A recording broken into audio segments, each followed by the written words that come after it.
Bajau, kota kuno yang dikelilingi benteng penuh sejarah.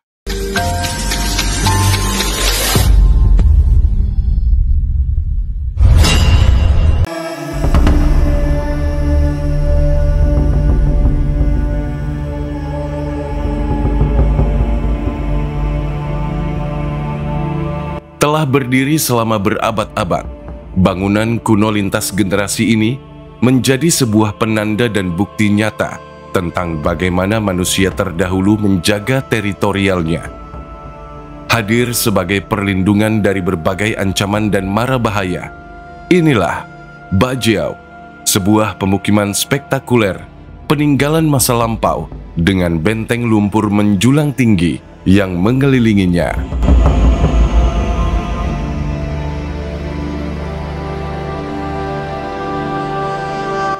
Bajau adalah sebuah kota kuno yang berada di padang rumput Gangga di Kabupaten Chiayi, Prefektur Otonom Ganam Tibet. Kota kuno ini terletak di platform asli Sungai Yangkou dengan latar belakang Baxia yang merupakan gunung suci dalam sejarah Tibet. Bajau dinamai berdasarkan 8 sudut kotanya, namun tak jarang pemukiman ini juga dijuluki Yangzongker. Hal tersebut karena tempat ini terlihat seperti simbol Buddha swastika. Swastika disebut Yangzong dalam bahasa Tibet, yang artinya keabadian. Kota kuno Bajau meliputi area seluas 200.000 meter persegi, yang kelilingnya mencapai 2.193 meter, dengan latar belakang pegunungan dan padang rumput. Tempat berbenteng ini memang terlihat tidak tampak tinggi. Tapi pada kenyataannya, tembok kuno ini menjulang sangat tinggi.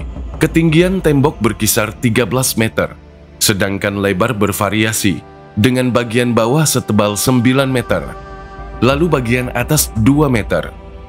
Saking tingginya, ini bisa mencapai lebih dari 2 kali lipat tinggi rumah-rumah warga di sana. Tembok dibuat sangat tebal dan tinggi menggunakan bahan dasar utama berupa kerikil, pasir, ranting yang semuanya diselimuti tanah liat.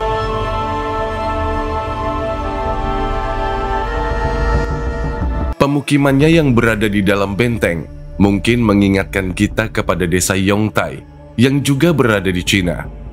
Tujuan orang Cina kuno membangun pemukiman seperti ini tentu saja merupakan sebuah bentuk pertahanan diri yang melindungi mereka dari berbagai ancaman yang mungkin saja mengintai. Dalam arus sejarah, kota Bajau pernah mengalami kejayaan dan ditinggali banyak orang. Tempat ini dibangun pada masa dinasti Han. Selama lebih dari 2000 tahun, kota kuno di jalur sutra ini dulunya sangat makmur, tetapi juga terpuruk dalam waktu yang lama, dan bahkan pernah menjadi medan pertempuran bagi para ahli strategi militer kala itu. Kota Bajau adalah bentuk arsitektur tradisional kastil Tiongkok kuno dengan parit besar digali di luar, kastil dibangun di dalam, dan aliran air dialihkan untuk melindungi pemukiman di dalamnya. Ada 3 gerbang sebagai jalur akses masuk yang berada di timur, barat, dan selatan. Di atas benteng juga terdapat beberapa menara pengintai dengan pasukan berpanah yang selalu siap siaga. Setelah berabad-abad berlalu, kini kota Bajau masih berdiri dan kehidupan di atasnya masih berlangsung. Hanya saja, keramaian tak tampak lagi seperti di masa kejayaannya.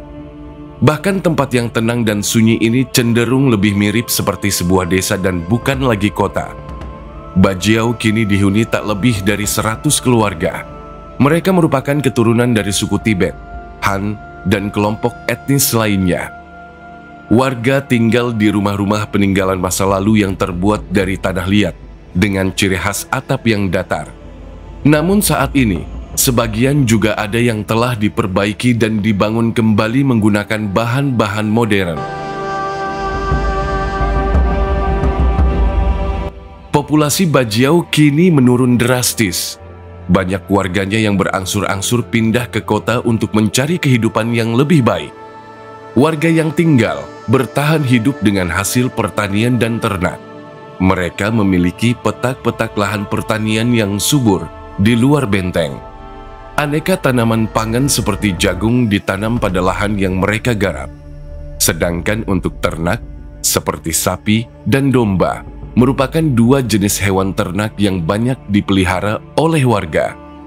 Saat musim semi tiba, wajah pemukiman Bajiau benar-benar berubah. Desa yang tadinya terlihat gersang dengan dominasi warna coklat pasir gurun, seketika menjelma menjadi hamparan hijau padang rumput.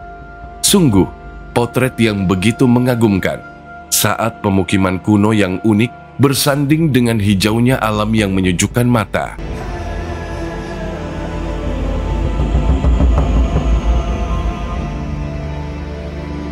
Walau telah melewati berbagai masa, kota Bajiau relatif terpelihara dengan baik, memberikan nilai penelitian artistik dan ilmiah yang sangat tinggi untuk studi sejarah Tiongkok dan arsitektur kuno. Ini juga menjadi sebuah warisan yang menandai tentang betapa luar biasanya manusia kala itu dalam membangun pertahanan untuk menjaga kedaulatannya.